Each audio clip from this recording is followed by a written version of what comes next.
इन posters के साथ अजीब बात यह थी कि किसी पर भी किसी तरह के डिटेल्स जैसे नाम, उम्र और पता वगैरह नहीं था। ये तीनों समझ नहीं पा रहे थे कि आखिर इसका मतलब क्या हो सकता है। उधर बाहर क्लवर भी उस रजिस्टर पर अपनी बहन के सिग्नेचर्स को पहचान लेती है और रजिस्टर के कवर को देखती है जिस पर लिखा था वेलकम टू ग्लोर वैली। वो सभी को कहती है हो न हो मेल यही गायब हुई है क्योंकि उसे बाहर भी तूफान में मेल दिखाई दी थी। फिर नीना कहती है वो तो ठीक है लेकिन तुम सबको ये कुछ बहुत ही अजीब नहीं लग रहा। तभी वो देखती है कि सैंड क्लॉक को किसी ने घुमा दिया था और ये इनमें से किसी ने भी नहीं किया था।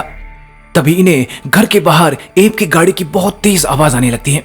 ये बाहर जाकर देखते हैं कि गाड़ी तूफान वाले हिस्से में खड़ी होती है और किसी ने उसके एक्सेलरेटर को बुरी तरह से दबाया हुआ था जिसके कारण ये आवाज होने लगी थी। ये सभी तुरंत डर के मारे अंदर आ जाते हैं और दरवाजा बंद कर लेते हैं। नीना और एब गाड़ी पर नजर रखने का फैसला करते हैं। क्लवर, मैक्स और मेगन घर में फोन को ढूंढने चले जाते हैं ताकि किसी को मदद के लिए बुला सके। जिस दौरान ये एक बेसमेंट में पहुंचते हैं। ठीक ऊपर की ही तरह बेसमेंट के अंदर एक पूरा घर मौजूद था जिसमें खिड़कियां भी थी। आखिर बेसमेंट में खिड़कियों का क्या काम? यहां क्लवर को एक फोन भी मिलता है लेकिन उसके जरिए कोई कॉल नहीं लगती।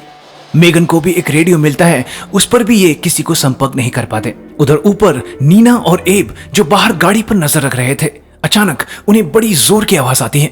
एब नीना को वहीं गाड़ी पर नजर रखने के लिए कहकर खुद इस आवाज की छानबीन करने चला जाता है। लेकिन तभी थोड़ी देर बाद नीना को भी पहले जैसी ही आवाज आती है। वो एब को ढूंढते हुए मिसिंग पोस्टर्स वाले कमरे में पहुंचती है। वो जैसे ही कमरे की लाइट जलाती है उसकी चीख निकल पड़ती है क्योंकि उसी जोकर का मुखौटा पहने हत्यारे ने एब के सीने में गैंती गाड़कर उसे दीवार पर लटका दिया था। नीना की चीखने की आवाज सुन मैक्स क्लवर और मेगन को बेसमेंट में रुकने के लिए कहकर चुपके से ऊपर जाता है। मैक्स देखता है कि उस हत्यारे ने नीना को भी मार दिया था। तभी उस हत्यारे को मैक्स के होने का भी आभास हो जाता है। मैक्स तुरंत नीचे आकर क्लवर और मेगन को छुप जाने के लिए कहता है। मेगन अलमारी में छिप जाती है और मैक्स और क्लवर दरवाजे के पीछे छिप जाते हैं। वो हत्यारा बेसमेंट में पहुंच जाता है और इन्हें ढूंढने लगता है। उसी पल मैक्स एक कुर्सी उठाकर इस हत्यारे पर दे मारता है। कुर्सी के टुकड़े हो जाते हैं लेकिन इस हत्यारे को कुछ नहीं होता। मैक्स तुरंत कुर्सी से एक टूटे नोकीले हिस्से को इस हत्यारे पर मारने की कोशिश करता है लेकिन उल्टा वो हत्यारा ये नोकीली लकड़ी सीधा मैक्स के आंख में घुसेड़ उसे मार देता है। ये सब देख मेगन की डर के मारे आवाज निकल जाती है जिसे सुन वो हत्यारा अब अलमारी की तरफ बढ़ने लगता है। क्लवर अभी भी दरवाजे के पीछे छिपी थी।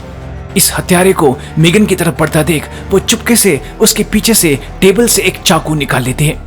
वो हत्यारा मेगन को भी अलमारी से बाहर निकाल लेता है और फिर उसके सिर को फर्श पर जोर जोर से मार मार कर मेगन को मार देता है।